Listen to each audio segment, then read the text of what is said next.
भाई नमस्कार साथियों, स्वागत है आपका करंट अफेयर्स वार्तालाप पर। और आज 3 सवाल है मेरे मन में जो मैं सुमित भाई से पूछने के लिए आया हूँ, क्योंकि मुझे तो पर्सनली उनकी ज़्यादा नॉलेज है नहीं, पर सुमित भाई ये करते हैं फॉलो उनको, तो मैं भी आज सुमित भाई से पूछ ही लेता हूँ। तो सुमित भाई, एक तो मणिपुर में है ना, चीज़ें बदल रही हैं। अपनी ही सरकार मतलब स्वयं इस्तीफा दे देना और फिर राष्ट्रपति शासन लग गया, तो क्या घटित होने वाला है? क्या जो केंद्रीय सरकार है उसकी क्या नीति है, ऐसी है कि वो अपनी सरकार को हटाकर वहाँ पर क्या करना चाहती है? वो तो सरकार में भी कर सकती थी ऐसा काम। तो देखो भाई, मैं सबसे पहले तो स्वागत है सबका, सबको नमस्कार। मैं एक बात बोलना चाहूँगा कि है ना, हमारे को ये सारी चीज़ें इंटर रिलेटेड हैं। अभी ये चीज़ें घटित होती हैं, इन चीज़ों को अगर हमारे को सोचना है तो ये जियो पॉलिटिक्स के हिसाब से हमारे को सोचना पड़ेगा। सबसे बड़ी घटना होती है 20 जनवरी को अमेरिका के राष्ट्रपति डोनाल्ड ट्रंप का वो अपना पदभार संभाल लेते हैं। हम बहुत सारे समय से देख रहे हैं कि मणिपुर के अंदर एक तरीके से उसको डिस्टेबलाइज करने की कोशिश हो रही थी। सब लोगों को पता है, इससे पहले भी हमने चर्चा की हुई है कि वहाँ पर कोई एथनिक पंगा नहीं है, एथनिक उसको बनाने की कोशिश की जा रही है। वहाँ पर सबसे ज़्यादा जो इशू है जिसको क्रिएट किया जा रहा है, वहाँ पर ड्रग्स प्रॉब्लम है, ड्रग्स के कंट्रोल की प्रॉब्लम है। और उस चीज़ को अनस्टेबलाइज इसलिए किया जा रहा है ताकि वहाँ पर एथनिक वार करवा करके हम एक सेपरेट प्लेस ले लें। इससे पहले जो बाइडन जो प्रशासन था डोनाल्ड ट्रंप से पहले, वो चाह रहा था कि मेरे को इस एरिया के अंदर एक क्रिश्चियन कंट्री चाहिए। वो क्रिश्चियन कंट्री की जो तस्दीक थी, जो पहले जो अभी भी हम तो यही मानते हैं, प्रधानमंत्री जो थी बांग्लादेश की शेख हसीना, उसने भी बोली थी कि यहाँ पर क्रिश्चियन कंट्री को कार्व आउट करने की कोशिश की जा रही है। मणिपुर के साथ वाले जो लगते हुए म्यांमार के ज़िले हैं उनको लेकर के, और नीचे के जो जिस तरह और स्टेट्स हैं जैसे मिजोरम सोच लो, इनको लेकर के एक अलग कंट्री को कार्व करने की कोशिश की जा रही है, जिसके अंदर चिन, कुकी, जोरो मिजोरम को भी मैं इसलिए इसको इंक्लूड कर रहा हूँ। मिजोरम के जो इससे पहले मुख्यमंत्री थे वो अमेरिका में जा करके यूँ बोल करके आए हैं कि हमारी ये बॉर्डर तो होनी ही नहीं चाहिए, हम तो खुलेआम आ जा सके, हमारे को एक अलग स्टेट मतलब अलग कंट्री बनानी पड़ेगी। जैसे ये भाषण 1.5 महीने पहले उन्होंने दिया था वहाँ पर अमेरिका में, जैसे ही वो पब्लिक डोमेन में आया, हमने देखा कि वहाँ पर वहाँ के गवर्नर जो अभी इससे पहले हमारे सॉरी मैं दिमाग से उतर गया, जो गाजियाबाद से सांसद भी थे, क्या नाम, हमारे हरियाणा से ही है वो जो सेनाध्यक्ष थे, क्या नाम है उनका, वीके सिंह को वहाँ पर गवर्नर बना के भेजा गया है। उस एरिया के अंदर जो गतिविधि चल रही थी वो सारी ऐसी गतिविधि थी, उसको कितना ही पुश कर लो वो रुक नहीं रही थी। अभी ट्रंप प्रशासन आया, उन्होंने एक संस्था थी जिसका नाम है यूएस एड करके नाम थी, कि हम दुनिया के लोगों को है ना डेमोक्रेसी बढ़ाने में पैसे देंगे, ये देंगे। भारत के लिए भी $21 मिलियन दिए गए थे, और जब वो देख रहे थे भारत में क्या डेमोक्रेसी बढ़ा रहे थे, हम देख रहे थे कैसे आंदोलन हो रहे थे, कैसे ये भारत जोड़ो यात्रा चल रही थी, सब ये चीज़ समझ में आ रही थी। तो उसी तरीके से ये वहाँ पर भी हो रही थी। अब क्या कर दिया है भारत ने, भारत 2-3 चीज़ें इंटर रिलेटेड है, मैं आपको बता रहा हूँ। एक तो कानून लेकर के आ रहा है वहाँ पर, जैसे ही ट्रंप ने वहाँ से लोगों को बाहर भेजना चालू किया और मोदी की उनकी मुलाकात होती है, यूएस एड के ऊपर इलॉन मस्क को ट्रंप ने बिल्कुल ख़त्म, पैसा नहीं आएगा, फंडिंग रोक दी। उनको आ गया समझ में ये गड़बड़ करने की कोशिश कर रहे हैं, उन्होंने उसकी फंडिंग रोक दी। जो अभी ये बोल रहे हैं ना $21 मिलियन जो भारत को एड मिलनी थी, अरे भारत को एड की ज़रूरत ही नहीं है, इतनी बड़ी इकोनॉमी है, उसको उनको एड नहीं इन गतिविधियों के लिए मिलनी थी। तो ये गतिविधि कुछ ज़्यादा ही बढ़ा दी गई थी। दूसरी चीज़ क्या है, हम देख रहे हैं बांग्लादेश चूंकि मणिपुर उसके पास में, दूसरी तरफ म्यांमार है। बांग्लादेश बार बार भारत को इंस्टिगेट करने की कोशिश कर रहा था, बार बार इंस्टिगेट किस चीज़ के लिए, कि हमारे किसी तरीके से भारत युद्ध में आ जाए। और उसके बाद जब तक ट्रंप ने पदभार नहीं संभालते हैं, जब तक आ जाए तो हम इसके ऊपर सैंक्शन लगा देंगे। 2 या 3 दिन पहले एक बहुत बड़ी घटना घटी है। जैसे ही क्वेश्चन पूछा गया, जब इनकी ज्वाइंट मीटिंग थी, ये पूछा गया कि आप ये बताइए ये बांग्लादेश के इशू के ऊपर क्या होगा। ट्रंप ने साफ स्टेट ये बोल दिया कि बांग्लादेश मैं प्रधानमंत्री जी को सौंपता हूँ, मतलब प्रधानमंत्री मोदी को सौंपता हूँ, उसका क्या करना आप देखो। उधर से फंडिंग बंद होगी। अब ये जो चीज़ थी, इन्होंने जैसे यही ये जो लोग थे, कांग्रेस हो गया, अपोजिशन हो गया, इन्होंने वहां पर और ज्यादा उसको माहौल खराब करने की कोशिश करी। इतिहास में ये पहली बार हुआ है कि कोई ऊपर भी सरकार वही हो और स्टेट में भी सरकार वही हो, उसने अपनी सरकार को बर्खास्त कर दिया। चल ठीक है, अब मेरे को इसको मैनेज करने के लिए मेरे को प्रशासनिक तरीका नहीं, मेरे को सैन्य तरीका अपनाना पड़ेगा, इसलिए फौज रोड पे उतार दिया वहां पर कि अब किसी ने कोई एक्टिविटी की। अच्छा, मतलब अगर जैसे आर्मी उतारी है, हाँ सरकार स्टेट गवर्नमेंट रहते हुए वो कार्य संभव नहीं था। हाँ, स्टेट इसलिए उसको उतारने के लिए स्टेट गवर्नमेंट को हटा दिया। हाँ, हटा दिया। एक तो ये चीज हुई है। दूसरी चीज क्या है, मैं इसको बड़े उससे देख रहा हूं क्योंकि उसके पास में ही अदर स्टेट पड़ते हैं, बांग्लादेश नजदीक है। हम देख रहे हैं कि जिस तरीके से बांग्लादेश वो कर रहा था, पिछले महीने कुछ दिन पहले हम देख रहे थे असम के अंदर पैरा ट्रूपर्स के साथ, जिसके अंदर तीनों थे, आर्मी नेवी, उसके साथ एक्सरसाइज असम में की गई। उसके बाद उसके जितने भी स्टेट हैं वहां पर एक्सरसाइज की जा रही है। और जो बांग्लादेश ने जो एक समझौता कर लिया था पाकिस्तान के साथ कि उनका जो भी कार्गो आएगा ना वो बिना चेकिंग के आएगा और उतरेगा, तो ये समझ में आया था करीबन बहुत सारे जो कार्गो आए थे उनकी वेपन की डिलीवरी हुई है। और वहां पर आईएसआई के करीबन सात उनके नाम भी आ गए हैं। उन लोगों ने, एक भारत का एक क्षेत्र होता है जिसको बोलते हैं चिकन नेक, भारत एक मुर्गे के तरीके से दिखता है, वो पतला सा क्षेत्र है, उसके पास उन्होंने विजिट भी किया।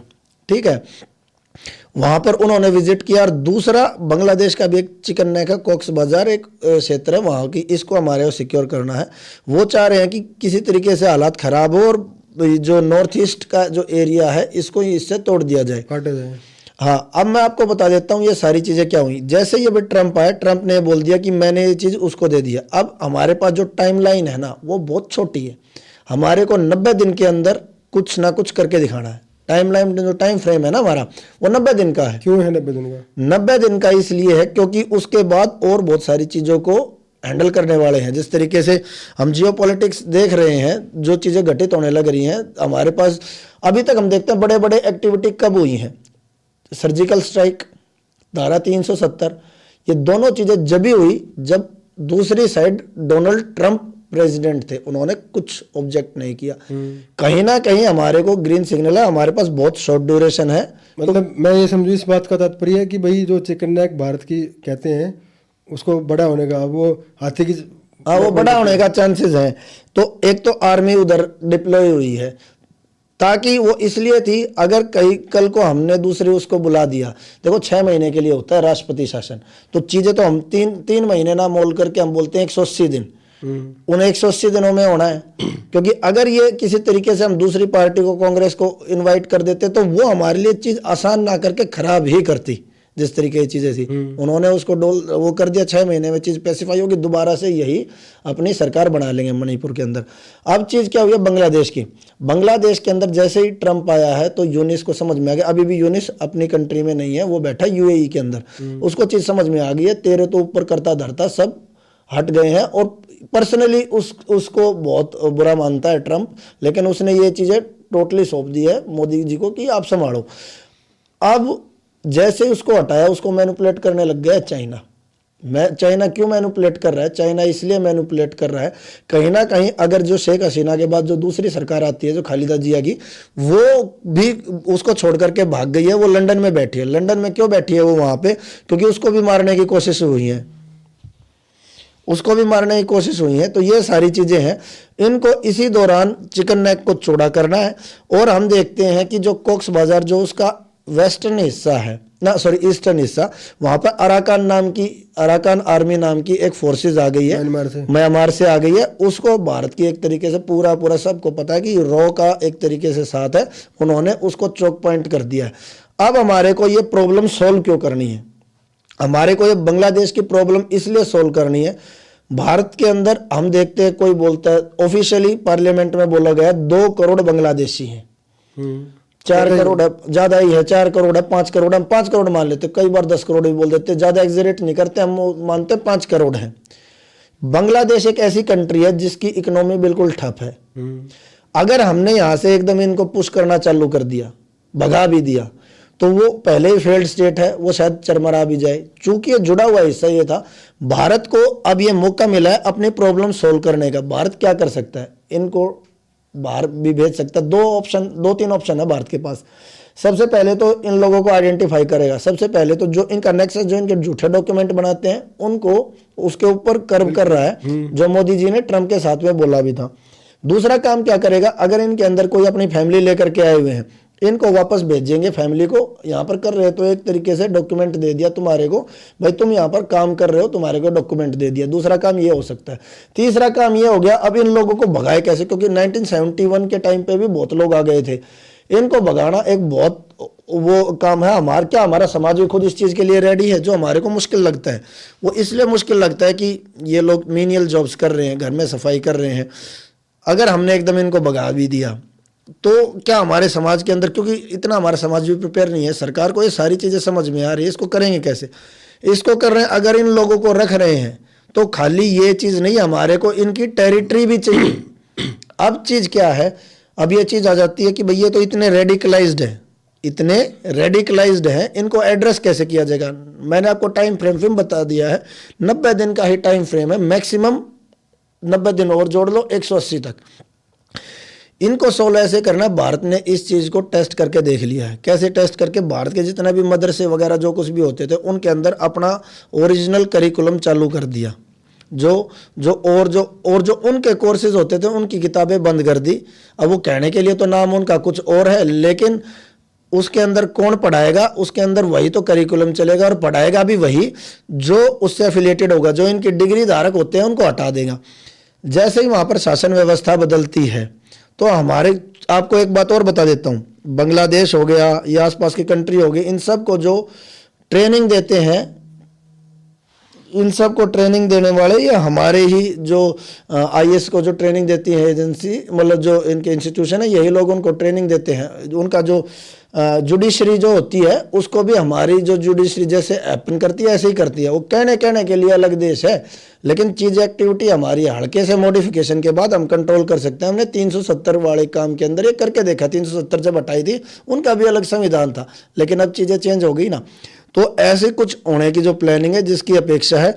और एक बात मैं आपको बता देता हूँ, आधी रात को हमारे प्रधानमंत्री जी, जो हमारे राष्ट्रपति है, राष्ट्रपति ही हमारे देश के अंदर सेना अध्यक्ष होता है तीनों फौजों का, तो तीनों आर्मी, नेवी, एयरफोर्स का, उससे आधी रात को मिलने के लिए जाते हैं। ऐसी क्या बात होगी जो रात को मिलने जा रहे हैं। कल हम देख रहे हैं कि इमरजेंसी विजिट के लिए, क्योंकि अब यूएसए को चीज़ में समझ में आ गई, जितने ये प्रॉब्लम जो क्रिएट होते हैं ना, ये सारे प्रॉब्लम पॉइंट्स हमारे को सोल्व करने हैं।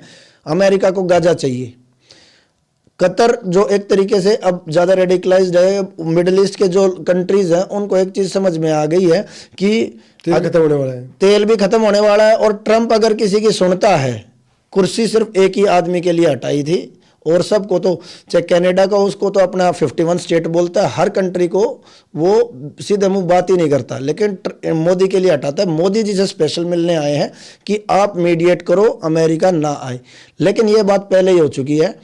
जो अभी रात को इमरजेंसी विजिट के लिए वो आए हैं, बात पहले हो चुकी है। तुम अपना जो एरिया है उसके अंदर एक सुपर पावर बनो, मेरे को ये प्रॉब्लम है, मेरे को ये प्रॉब्लम सोल्व करनी है। तो हम देखेंगे आने वाले कुछ टाइम के अंदर बहुत बड़ी गतिविधियां होने वाली है।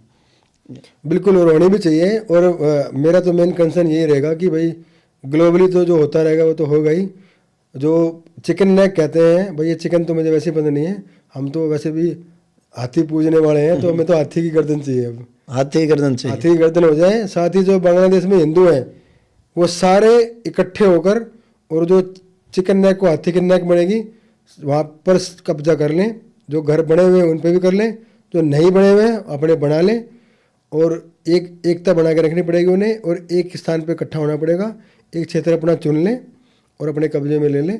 बाकी फिर धीरे धीरे मोदी जी कर ही देंगे, योगी जी आने वाले हैं, और कभी कभार यंग जनरेशन का नंबर भी आएगा तो आगे भविष्य एक ही चीज़ इंक्लूड इसके अंदर करूँगा इन एडिशन। एक लोग जो समझ नहीं पाते हैं ना, कई जो चीज़ होती है बहुत पहले ऐसे सोच करके चलती है, बताई कुछ और जाती है। भारत के अंदर एक चीज़ लेकर के आए थे, ये अग्निवीर 4 साल के लिए रखेंगे। भारत की इंटरनल स्टेट अगर खराब होती है सिचुएशन, तो अग्निवीर उनको ट्रेनिंग है, वो एकदम उनको डिप्लॉय किया जा सकता है। ठीक है, अग्निवीर वाली। वो अग्निवीर ये नहीं थी। अग्निवीर क्या थी, अगर हम अपनी मिलिट्री को बढ़ाते, पूरी दुनिया के कान खड़े हो जाते, आंखें खुल जाती क्या हो रहा है। तो भारत एक चीज लेकर के आया, हम इनको हटा देंगे। अच्छा, फिर हर सरकार क्या कह रही है, हरियाणा सरकार भी होगी, हम इनको प्रेफरेंस देंगे, इन्हीं को पुलिस के अंदर भर्ती करेंगे, इनको अलग अलग वो करेंगे। 5 साल के बाद तो वैसे भी बहुत सारे छोड़ देते हैं, ये कोई वो नहीं था। भारत को क्योंकि जिम्मेवारी बढ़ने वाली है और भारत ने बिम्स्टेक तक, साउथ एशिया तक की वो कर लिया, तो भारत को अपनी फोर्स बढ़ानी पड़ेगी। फोर्स बढ़ाने का बस एक ही तरीका था, जो 4 साल पहले जो करके दिखाया था वो आज दिख रहा है। मैं आपको एक बात और पक्की बोल करके जाता हूं, इसको नोट कर लो, जितने भी ये अग्निवीर है ना, कुछ दिनों के बाद ये अग्निवीर बाहर नहीं आएंगे, ये पक्के हो जाते हैं, ये पक्के हो जाएंगे, ये सारे पक्के होंगे, क्योंकि भारत को अपनी फोर्स बढ़ानी कैसे है, इस तरीके से ही बढ़ानी है। बिल्कुल, तो ये नहीं सही बात है। और ये तो भाई छोटे छोटे पॉइंट से आगे बढ़ते हैं। और भाई अच्छा है, मिलजुल के रहा करो सारे हिंदू भाइयों, और ऐसी चीज़ों पे नज़र रखा करो जो दिखती कुछ है, होती कुछ है, और उनका परिणाम कुछ और होता है। तो आशा करते हैं कि आपको बातचीत पसंद आई होगी, और कमेंट करें, शेयर करें, और आप सबके साथ से ही आगे बढ़ेंगे हम भी और आप भी। जय हिंद, भारत माता की जय।